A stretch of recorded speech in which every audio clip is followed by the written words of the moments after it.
On va analyser un prisme du périple du chef de l'exécutif français au Cameroun. Le président français a été reçu par son homologue camerounais, Paul Barthélémy Mvondo Biya.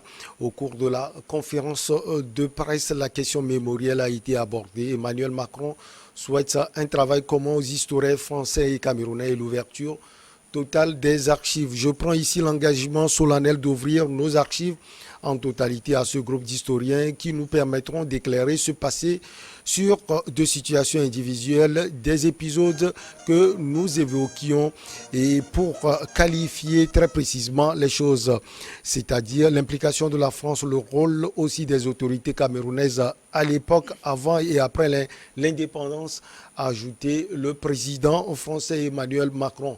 Mamadou Diouf, bonjour, vous allez bien? Bonjour Michel. Nous allons donc parler de ces crimes coloniaux. On revient, on retourne un peu, on va faire l'histoire. Qu'est-ce que vous savez de ces crimes au Cameroun? Ben, en fait, c'est des crimes qui sont là, qui sont déjà connus. Je me demande, c'est quelle curiosité pour vouloir mettre en place une commission avec des historiens. Et je me demande surtout, qu'est-ce que des historiens français viennent faire dedans? N'oubliez pas, c'est ce qu'on avait fait avec Benjamin Stora, avec l'Algérie. Et vous avez vu ce que ça donnait comme résultat. De façon générale, moi je suis historien, d'autres le sont, il faut ouvrir les archives aux historiens de façon générale, mais pas à un groupe de personnes qui ont été choisies. Et d'ailleurs, c'est la même critique qui avait été faite par rapport à l'Algérie. Vous avez des gens qui ont travaillé sur l'Algérie pendant longtemps et qui attendent les archives pour des informations supplémentaires. Ouvrez les archives et laissez chacun faire son travail. Avec le Cameroun, c'est la même chose. Mais je me demande quel travail ils veulent faire, parce que moi, c'est surtout la question que je me pose. Au Cameroun, il y a eu deux épisodes. Le premier épisode, c'est la colonisation. Parce qu'il faut qu'on arrête de nous parler de colonisation et de vouloir qu'on se pose la question, est-ce que c'est bon, est-ce que c'est mauvais?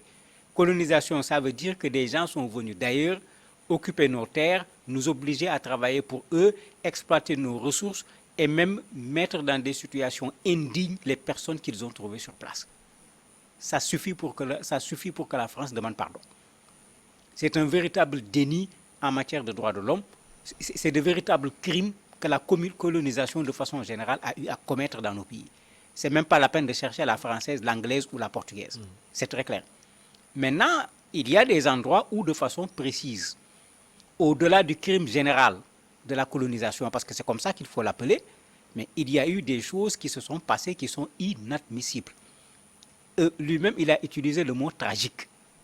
Mais il a raison, ça a été tragique au Cameroun à deux niveaux. Le premier niveau, c'est avec la colonisation. Le second niveau, c'est après les indépendances. Mais il se trouve qu'après les indépendances, c'était aussi avec la France, avec Foccart, avec De Gaulle. Et c'est pourquoi j'ai dit on va chercher quoi? Il y a quelque chose qui a déjà été écrit. Et ce n'est pas trop loin, 1960. Il y a des témoins qui sont vivants. Il y a des victimes qui sont là. Les familles des victimes sont là, mais les faits sont là. Qu'est-ce qu'on va chercher? D'ailleurs, c'est ce que leur a dit un collectif de partis politiques. Est-ce qu'on a besoin d'une tonne de papier écrit, de rapports, pour que la France accepte sa responsabilité, pour que la France fasse repentance, pour que la France accepte de demander pardon et de payer des réparations? Mais c'est curieux, regardez quand il s'agit des Juifs, comment ces questions sont traitées, et quand il s'agit des Africains, on est véritablement dans de l'évitement pour ne pas regarder les choses en face. Alors que quand vous regardez dans ce qui est écrit, certains estiment que rien que pour le peuple bamileke, il y a eu pas moins de 400 000 morts. Je dis bien 400 000 morts. Mais si ces chiffres se vérifient, la France n'a aucune leçon à donner à qui que ce soit sur ce plan-là. Donc, qu'on laisse les Camerounais faire le travail. Ils peuvent aller en pays bamileke, aller voir les populations, faire les enquêtes, documenter les 400 000, puisque c'est peut-être ça qui reste, pour qu'on dise que c'est telle personne qui habitait à tel ou tel autre endroit. Je ne vois pas qu'est-ce que les Français viennent faire dedans, qu'on laisse au moins les Africains pour une fois faire leur histoire sans avoir besoin que quelqu'un s'en mêle. Alors, si le président français dit qu'il y aurait l'implication des autorités camerounaises d'alors, cela veut dire que les Africains aussi ont peut-être contribué à ce drame. Mais bien sûr, l'armée coloniale n'a pas toujours été une armée composée par des Français. Il y avait des locaux du pays, ou bien même d'autres venant d'un autre pays qu'on a amenés pour faire le sale boulot. Donc sur ce plan, effectivement, vous avez des Africains qui ont participé à ce massacre-là. Et ici, vous avez des Camerounais qui ont participé. C'est pourquoi je disais deux phases. Il y a une phase qui était une phase dans la colonisation. Le Cameroun n'était pas encore un pays indépendant. Mais il y a une phase après les indépendances, c'est-à-dire après 1960, où l'ancien président Ahidjo, qui comme tout le monde le sait a été installé par Foccart et par De Gaulle, a accepté avec les services secrets français de mater la révolte des Bamileke en particulier. Et dans cela, effectivement, il y avait des soldats français, bien sûr, puisqu'ils étaient là, c'est eux qui encadraient et tout, mais il y avait également le rôle des Camerounais eux-mêmes. Vous aviez parlé de ce collectif. C'est d'ailleurs ce collectif qui a appelé le président français Emmanuel Macron à reconnaître les crimes de la France. Est-ce que le président français a été poussé jusqu'au bout, selon vous? Ben, pas poussé jusqu'au bout, puisqu'ils n'ont pas la possibilité de le faire. Ce qu'ils peuvent faire, c'est ce que l'on connaît. Quand vous avez un président français qui voyage, c'est l'occasion pour les victimes dans ce pays, c'est l'occasion pour les organisations de société civile, c'est l'occasion pour les partis politiques d'envoyer des notes pour que l'Élysée sache que dans notre pays, il y a tel et tel autre problème, en espérant que quand le président français arrivera, parmi les questions soulevées, il va soulever ces questions-là. Rappelez-vous que Macron a même été interpellé en France, dans certains regroupements au salon de l'agriculture, par un Camerounais qui lui demandait de regarder ce qui se passe dans son pays. Et il avait donné une certaine réponse, ce qui veut dire qu'effectivement, ces gens essayent de faire du lobbying, ils essayent de créer une pression en mettant tout le monde au courant pour obliger le président français à aborder ce genre de questions, mais ce groupement ne peut pas véritablement mettre la pression ni sur la France, ni sur le président français, mais les Camerounais ensemble peuvent parfaitement le faire. Alors, aucun calendrier n'a été donné, Mamadou, pour la mise en place de ce comité mixte d'historiens et le rendu des travaux. Est-ce qu'on peut attendre jusqu'à quand, selon vous? Ben, il faut pas.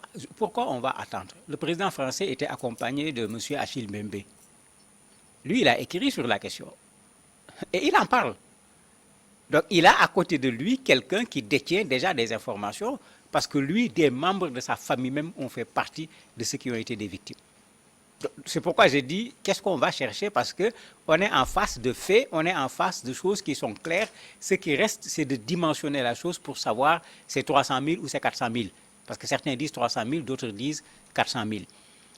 Vous avez également des témoignages de pilotes d'hélicoptères qui ont participé au bombardement de ces populations, qui disent effectivement qu'on a tué les gens, les corps flottaient dans l'eau, il y avait des corps pourris dans la forêt, et ceux-là sont des Français. Et ils étaient à l'œuvre au moment où on massacrait ces populations.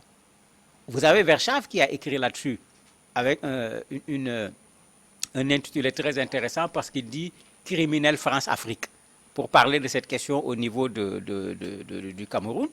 Et il cite Foccart, il cite des noms de gens qui étaient là, y compris également du côté du Cameroun, qui ont participé à ces massacres-là. Mais qu'est-ce que les gens veulent encore d'autre? C'est en fait ça le problème qui se pose.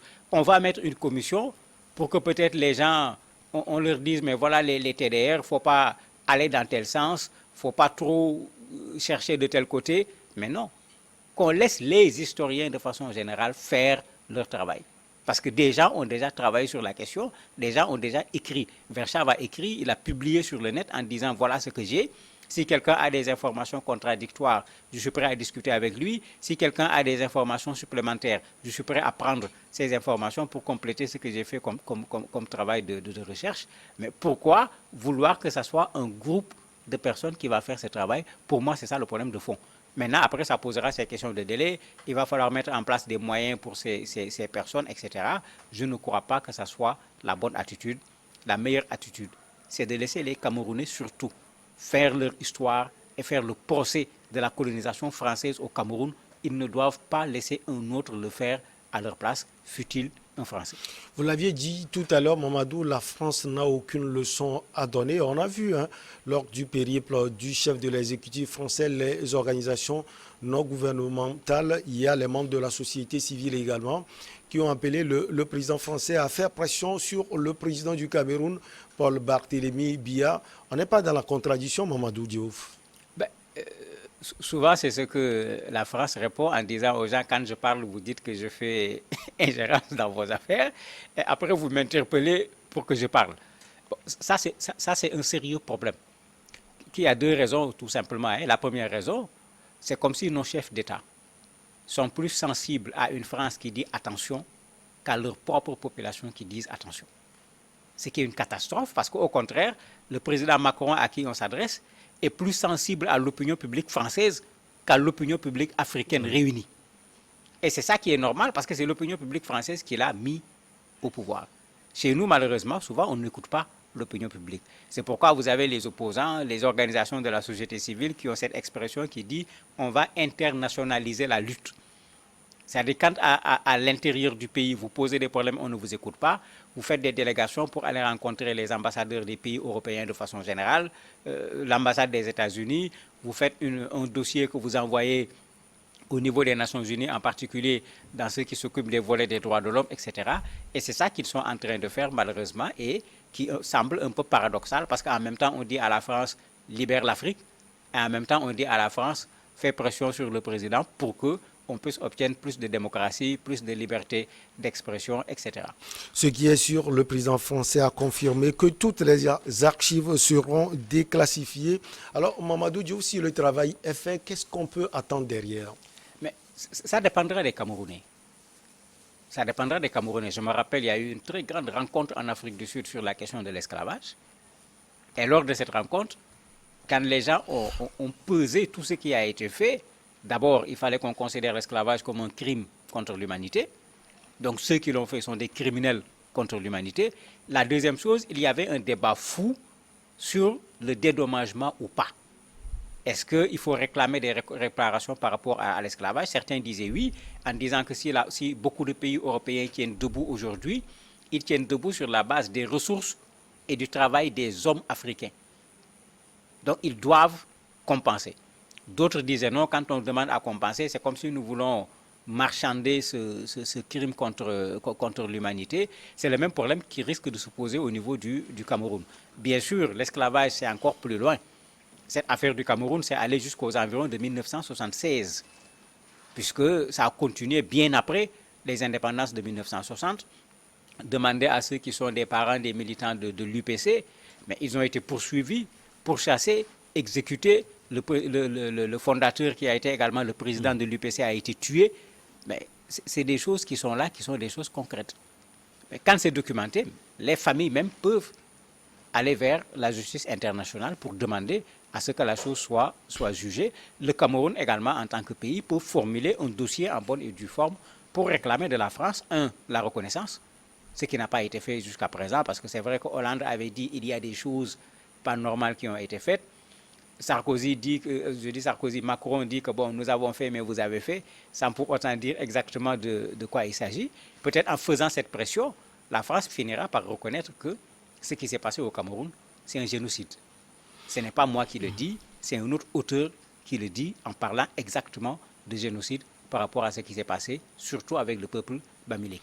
Alors, pour certains analystes, Mamadou, la France est très gênée par cette histoire et qu'il sera difficile de prendre un engagement ferme. Vous le pensez aussi? Mais bien sûr, la France ne peut être que gênée face à une telle situation. Pour deux raisons. J'ai dit que la colonisation, on ne peut pas parler de colonisation et parler de positif. Puisqu'on a nié des gens, on a nié leurs biens, on a nié leurs droits. Donc, dès qu'on dit colonisation, il y a agression. Il faut appeler les choses par leur nom. Mais si en plus on se met à exploiter des gens, si en plus on se met à torturer les gens, parce qu'on torturait les gens au Cameroun, par ce qu'ils appelaient la balançoire. On prenait du fil de fer pour attacher quelqu'un par le gros orteil, on l'accrochait sur le toit et puis on le poussait pour le laisser se balancer. Vous imaginez ce que ça fait? Et puis il y avait des chicottes avec lesquelles on le frappait. On les mettait dans ce qu'on appelait le bac à béton, on les enchaînait accroupis, on mettait de l'eau jusqu'à la hauteur pratiquement des narines et on mettait de l'eau fraîche. On mettait de l'électricité, de temps en temps on mettait l'interrupteur, tu entendais les gens crier, les témoignages sont là. Mais la France ne doit pas être gênée. Elle doit reconnaître sa responsabilité et demander pardon. Le pape vient de demander pardon au Canada. Mais il n'a qu'à prendre l'exemple. Ce n'est pas lui qui a commis les fautes pour lesquelles il est en train de demander pardon. Mais il a reconnu ce qui a été fait. En tant que responsable aujourd'hui de l'Église catholique, il demande pardon. C'est ce que Macron doit faire parce que c'est la continuité de l'État français. Quand De Gaulle était là, c'était l'État français. Quand les Foccart et autres étaient là, c'était l'État français. C'est lui qui est là aujourd'hui. Il faut d'abord qu'il reconnaisse ce que la France a fait, parce que c'est le premier pas, et ensuite qu'il demande pardon. C'est le minimum que la France doit pouvoir faire. Maintenant, aux Camerounais de voir, est-ce qu'ils vont donner une suite judiciaire, est-ce qu'ils vont demander des réparations. Ça, il reviendra aux Camerounais et aux victimes en particulier de prendre la décision. Alors, Mamadou, est-ce que vous avez fait ce constat, nonobstant tout ce qu'on lui reproche, le président Macron est celui-là qui a fait plus d'ouverture pour que les archives soient déclassifiées? Oui, c'est pourquoi je disais tout à l'heure, Hollande avait fait un pas, Macron est venu faire un autre pas. Mais le problème, c'est dans son pas, il va aller jusqu'où? S'il faut faire ce qu'on a fait avec le Rwanda, vous vous rappelez, on a publié un document. Ce qu'on a fait avec l'Algérie, on a publié un document. C'est certes un pas, mais qui est fortement insuffisant parce que ce qu'on reproche à la France est grave. Et c'est là où on doit faire attention. Et c'est là où nous, autres Africains, nous devons même appuyer le Cameroun pour que le Cameroun aille dans le sens de demander à la France de reconnaître sa faute. Parce que c'est ça, quand on parle de mémoriel, c'est en fait ça. Le minimum, c'est un devoir de vérité. La France a tué des gens, particulièrement les Bamileke. C'est 300 000 ou c'est 400 000, on veut savoir. Est-ce que les choses se sont passées comme on le décrit? Parce qu'il y a une dame qui était une fille à l'époque qui dit qu'à Bafoussam, puisque c'est de là-bas qu'il s'agit, elles habitaient juste devant le carrefour où on venait déposer les têtes des gens qu'on a coupés. Elle est là, elle est témoin, elle est vivante, elle a vu ça. Mais si c'est ça qui s'est passé, mais ce n'est plus de la colonisation, comme je disais tout à l'heure, qui déjà est un problème, mais ce sont des atrocités, c'est des choses tragiques, c'est un génocide, mais qu'on traite ce génocide comme on traite les autres génocides qui se sont passés avant ou après. Pourquoi faire deux poids, deux mesures quand c'est la France qui est auteur du génocide, alors qu'ils sont là à vouloir dire à la Turquie, tu as fait génocide ici, il y a eu génocide au Rwanda, qu'ils s'occupent d'abord de ce qu'eux-mêmes ils ont fait comme génocide avant de qualifier ce que les autres ont fait. Est-ce que vous pensez que les Camerounais iront loin dans l'affaire? L'État camerounais, je ne pense pas. Parce qu'aujourd'hui, la France est venue apporter au président Biya ce dont il avait besoin. Parce que pendant longtemps, sur le plan international, il était boycotté par les grandes puissances, puisque tout le monde savait ce qui se passe au Cameroun. 40 ans au pouvoir, une démocratie qui avance très très lentement. Demandez aux opposants, ils en savent quelque chose. Donc, on lui a amené une ouverture et c'est pourquoi il n'a pas hésité à recevoir le président Macron, parce qu'on lui donne un nouveau départ. Vous avez vu comment il a répondu quand le journaliste lui a posé la question de son éventuel mandat supplémentaire. Ben, il a fait des cours d'arithmétique. Oui, mais c'est parce qu'il est à l'aise. Il est à l'aise parce que la France est venue chez lui, alors qu'en principe, la France refusait d'aller chez ceux qui ne veulent pas accepter de faire deux mandats et puis de laisser le pouvoir. Donc lui, ça l'arrange. Je ne le vois pas, lui, en train de poursuivre la France parce que la France lui a donné un nouvel élan. Mais les organisations de la société civile, les organisations de droits de l'homme, certaines ONG qui travaillent sur ces questions peuvent le faire au nom du Cameroun. Mais je n'attends pas que ce soit le Cameroun officiellement qui puisse le faire. Merci beaucoup à vous, Mamadou Diouf. On marque la petite pause et derrière, on reçoit Maître Éric Emmanuel Sosa.